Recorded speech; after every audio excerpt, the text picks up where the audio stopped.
Bonjour à tous. Je suis contente de vous retrouver aujourd'hui pour cette nouvelle capsule. C'est lundi, je suis un petit peu, calme. J'ai passé un bon week-end, j'espère que vous aussi. Je vais vous parler de la colère dans le parcours d'éveil spirituel et plus précisément pour les flammes jumelles, mais pas seulement. Cette émotion de colère qui peut arriver à tous et qui peut avoir plusieurs formes.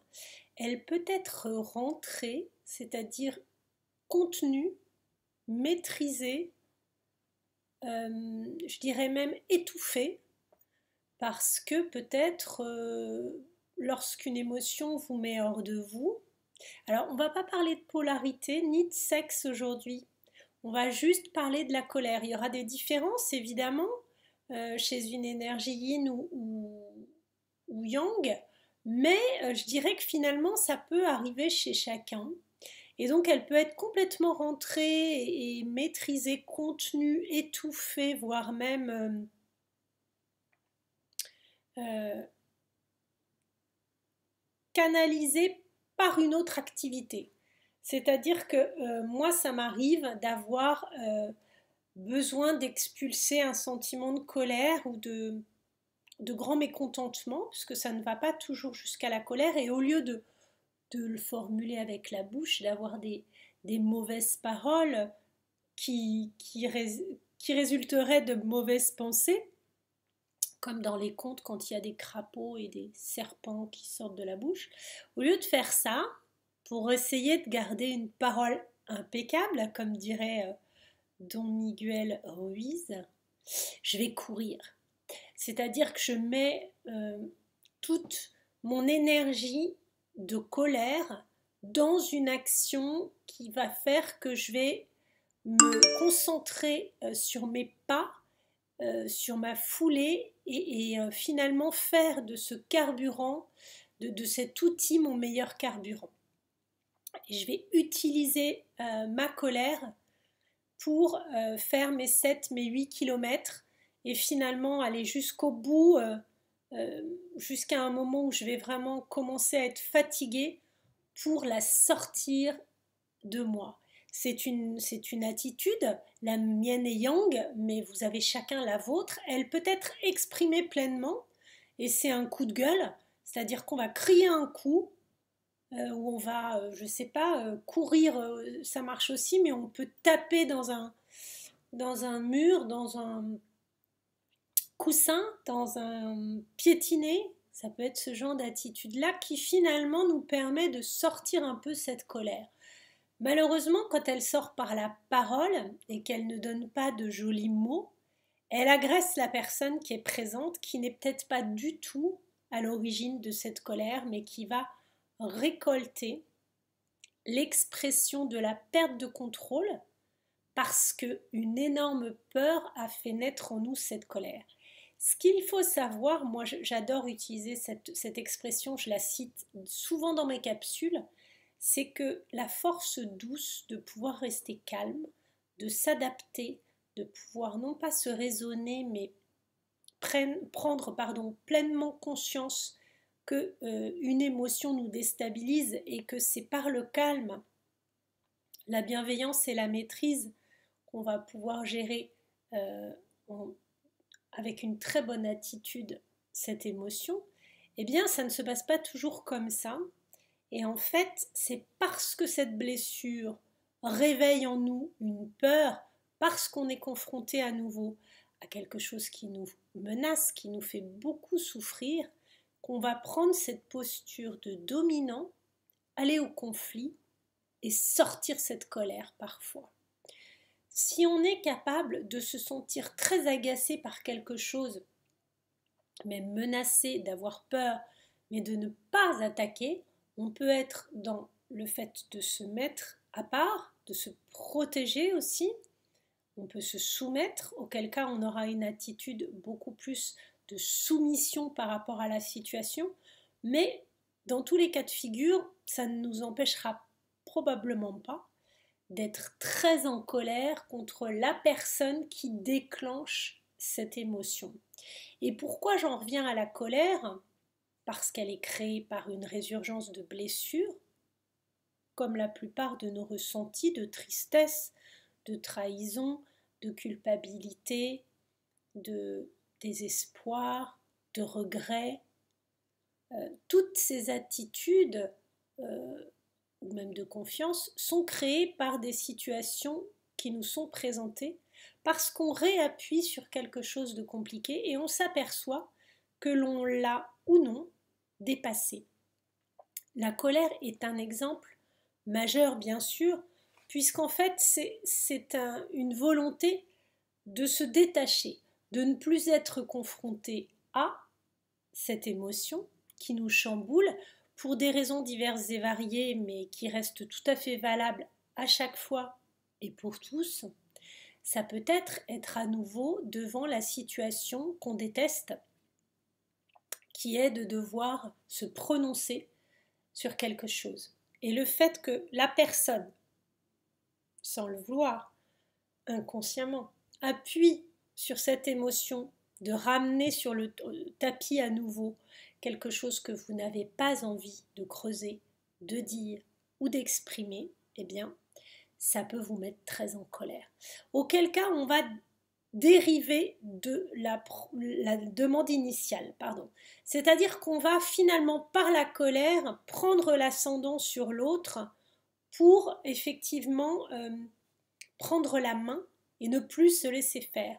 Bien sûr, on va parler d'autre chose et on va dire mais enfin, mais qu'est-ce que tu me demandes? Mais pourquoi tu me demandes ça? Mais quelle idée, c'est stupide, tu vois bien, c'est agaçant avec toi, c'est toujours comme ci ou comme ça, et puis qu'est-ce que tu as besoin? Ou franchement, mais qu'est-ce que ça peut faire? Oui, et alors?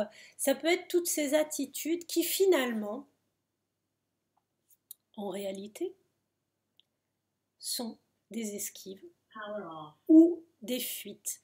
C'est-à-dire que par cette colère, en vérité, on va soit exacerber la réponse en agressant l'autre parce que ça nous met hors de nous.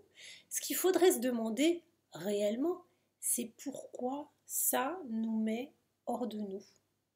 Par exemple, on a affaire à quelqu'un qui très souvent loupe les rendez-vous, nous annonce qu'il va venir ou qu'il propose qu'on se voit, on est super content, on va se voir, et puis finalement c'est quelqu'un qui est très souvent en retard et ça ne loupe pas. Cette fois encore, il y a le texto qui arrive et qui dit voilà, j'aurai 30 minutes de retard, j'aurai 1 heure de retard. Et nous, étant donné que on sent au fond de nous que c'est une façon d'esquiver la discussion, le conflit, le débat, le positionnement, l'expression, la communication, ça peut nous mettre très très mal à l'aise et de fait, quand la personne arrive, au lieu de se dire super, on va pouvoir se parler et de lui dire je suis très contente que tu aies pu venir. Je sais que généralement ça te fait peur, que tu n'aimes pas ce type de confrontation, j'en ai conscience. Donc je vais faire en sorte que ce soit ni douloureux, ni long, ni agressif. On va juste évoquer quelque chose si tu veux bien et ça ira. Mais finalement, je te remercie d'avoir fait l'effort d'être venu quand même. Et même si ça peut te faire peur, et je le sais, tu es là.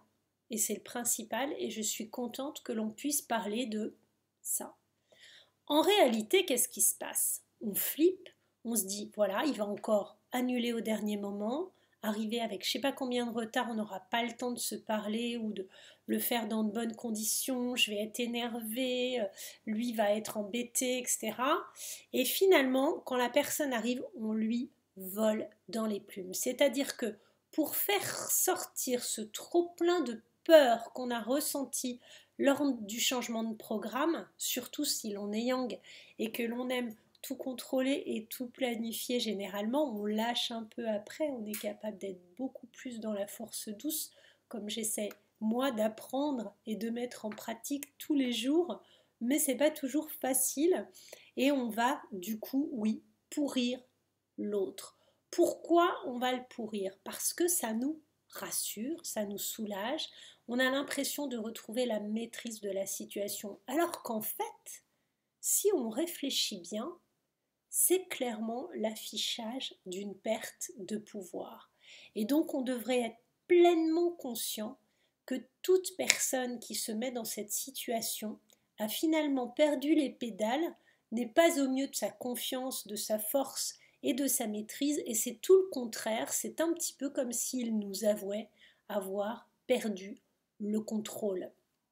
Donc on peut complètement déstabiliser quelqu'un avec ce biais de remarque en lui disant ah, tu te mets en colère alors qu'on discutait calmement et que c'est un sujet très important. Si tu te mets en colère, c'est que tu n'es pas du tout sûr de toi, c'est que ça te déstabilise ou ça te fait souffrir. Et si tu veux de ça, on peut en parler aussi.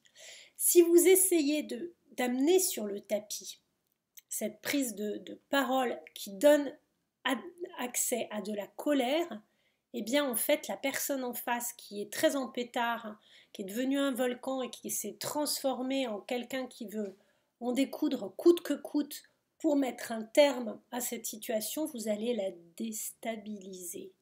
Vous pouvez aussi la déstabiliser en lui disant bah, tu vois, j'étais très contente d'imaginer qu'on allait se voir, c'était vraiment un grand bonheur pour moi, ça m'a fait hyper plaisir de voir que tu me proposais de passer. T'étais un petit peu en retard, c'est dommage, t'as peut-être un planning compliqué ou alors tu étais pas très bien organisé, mais finalement tu es là, j'en suis super heureuse parce que du coup ça me tient très à cœur et on va parler de ça et ce serait vraiment chouette si tu pouvais faire l'effort de l'évoquer avec moi sans te fâcher et sans silence, ce serait bien aussi. Et moi je ferai l'effort de ne pas m'agacer et de garder mon calme et d'être dans une force douce. Voilà pour la colère qui, je le rappelle, comme dans la course, peut nous amener avec le mental, parce que la colère est l'une des expressions les plus égotiques qui soit, c'est-à-dire l'ego se dit non, non, non, je ne vais pas me laisser faire, non, non, non, je ne vais pas me laisser manger la laine sur le dos, et du coup, il fait grimper en pression la prise de pouvoir pour essayer de couper court. C'est clairement de l'intrusif, de l'agressif, voire même prendre possession de la situation pour dominer. C'est tout à fait impressionner la personne qui est en face, c'est très clair. Et pourtant, la plupart du temps, ça fonctionne. Et dans certains cas, cette attitude égotique qui nous met dans une suractivité pour canaliser ce trop-plein d'énergie, de colère qui est déclenché par quelque chose qui nous fait peur, peut nous permettre d'aller très loin dans une situation. S'il faut marcher alors que l'on est épuisé, voire même courir pour se sauver ou pour acquérir ou arriver à une étape clé parce qu'on s'est fixé 20 km et qu'on va tenir, on peut le faire grâce au mental par la colère. Donc voyez-la avec ce qu'elle a de bon, retournez le gant-mappa pour en faire quelque chose d'utile et sachez aussi que généralement, elle n'est pas si noble que ça et que c'est une faiblesse. Voilà les âmes. Merci à tous de votre écoute. Je vous souhaite une très jolie journée aujourd'hui. Je vous dis à tout bientôt. Salut les flammes, salut les belles âmes.